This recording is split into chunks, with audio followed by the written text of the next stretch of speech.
Finally, football is back, and with the start of the Premier League, and of course, other leagues, the La Liga, the Serie A, German League, Bundesliga, and all that, League One too. So this is the week, and then football officially will be starting, most especially on Friday. You understand? And for the Premier League, let me just go through the teams and give you predictions for my top four in no particular order.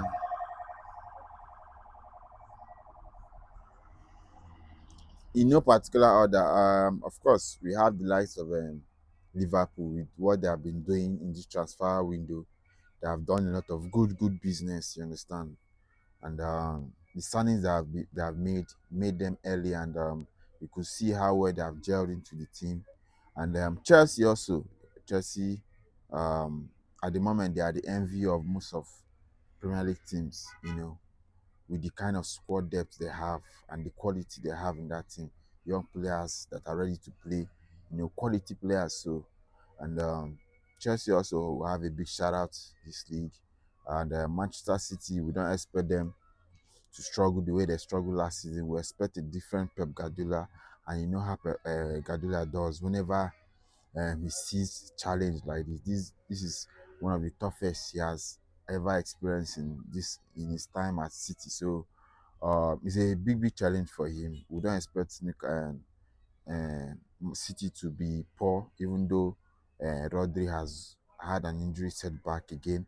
But they've had good quality players into that team, and they are also hoping to sign more. So we expect them to challenge. And then for Arsenal, they've always been in the mix of winning the league and all that. So this is for Arteta, is now or never for him. You understand? This season will really determine if he's going to stay at the club or if he's going to leave. So it's now or never for him. The striker that they have been crying for, they have it now. They have squad depth. They have a replacement for Saka in case he gets injured. They have also in the midfield. They have both also defenders. They have goalkeeper. They have squad depth in that team. So there is no excuse at the moment for other teams like Manchester United. They're just trying to get their feet, see how they can qualify for European sports, maybe the Europa League, or the Conference League, or even the Champions League. We don't know. They have the likes of Newcastle in the mix, also doing their own business. Aston Villa also, and for not clubs like Nottingham Forest, Crystal Palace. We don't know if they are going to still have a good season like they had last season. And for the relegation battle, the likes of for me, I think the likes of Bournemouth, yes, they'll struggle this season because they have sold their key players and most especially their defenders. The likes of Kekes, the likes of the Houston, Kepa going to Arsenal, and Ilya Zabain to PSG. So replacing these guys won't be easy. Even if you replace them, um, you don't expect them to just gel at the moment and start hitting the ground running like that. It takes time, and it's a different league. So for me, I expect Bournemouth to suffer. You understand? I see them as one of those struggling teams to fight for relegation this season. And then also the likes of Burnley. I expect Burnley also to struggle for relegation. And Sunderland, they've been doing really good business with their signings, signing some Premier League proven players, some quality players, experienced players, young players, trying to mix them up and then see how they can survive. And for Sunderland, I see them surviving the Premier League. I see them surviving the Premier League, and for clubs like Leeds United, yeah, I see them going back to the. I think them going back to the championship, you know. But for clubs like Wolves, West Ham, for West Ham, I think they'll struggle also this season. They will struggle.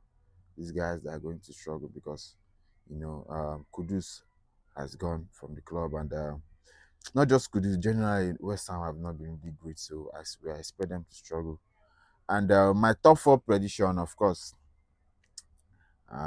or let us say top five because it seems that Premier League are still going to get another slot in the Champions League. So let us do like a top five. In no particular order, I expect Liverpool to be there, Arsenal, Chelsea, Manchester City. And then the fifth position, I think I'll just go for Manchester United. Yes, reason because of this. If they happen to get Baleba and then maybe a quality goalkeeper to challenge Onana, I see them going to at least going to the fifth position.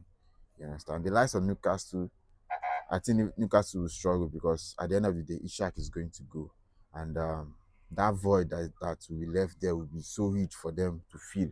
You understand? So I think Newcastle are going to struggle. The likes of Aston Villa too. Yes, I don't think they'll have that good season they had. So maybe they'll still be around the European spot, maybe Europa League or that. So yeah, that's why I think Manchester United might just sneak in. But for them to have that opportunity, they'll have to at least get a midfielder. If they can get Baleba and a keeper, yes, I see them at least top five. So my top five, in no particular order: Liverpool, Arsenal, Chelsea, Manchester City, and Manchester United. So what are your own top five? Hit it in the comment section.